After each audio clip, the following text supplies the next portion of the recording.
Now continuing the topic of dielectric from the previous video, we are now going to study polarization of dielectric.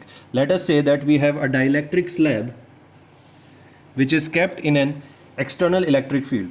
Now if this is a dielectric slab and it has domains, positive and negative domains, so plus minus, these initially when there is no electric field they are aligned in random direction, but when an electric field is generated, external electric field, when this dielectric is kept in an external electric field, then all the positive and negative parts of all the domains experience torque.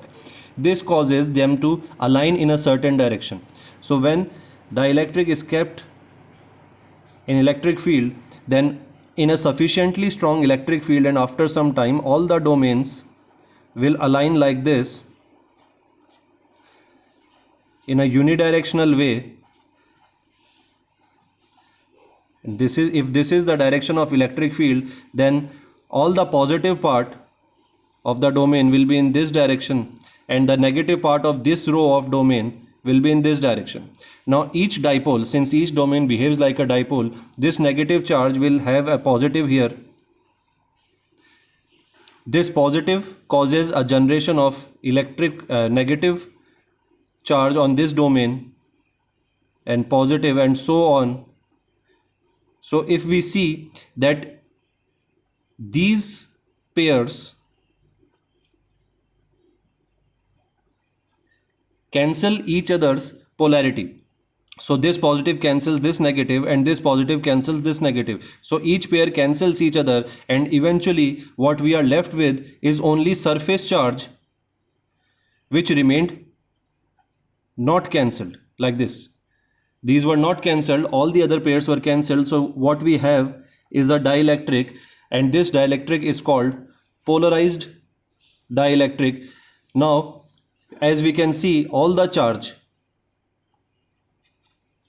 on a dielectric is on the surface only.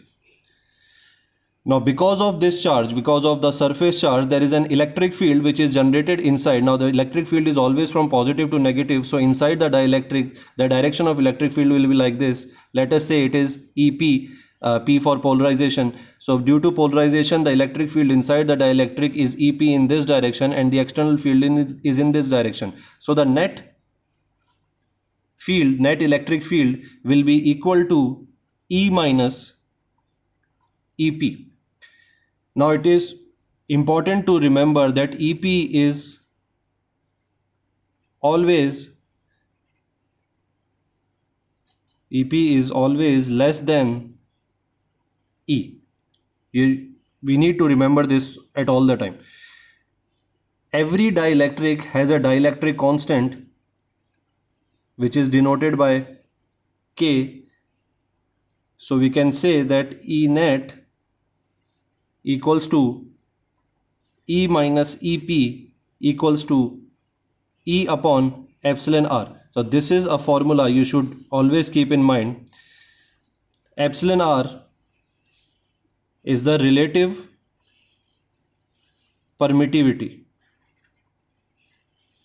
of dielectric medium. So the value of epsilon R will depend on the kind of the dielectric we have taken. This slab, the nature of this slab decides the value of epsilon R. Now we have already done a formula in which the epsilon R relative permittivity is equal to the absolute permittivity upon the permittivity of free space epsilon naught. We have used this epsilon naught of several times.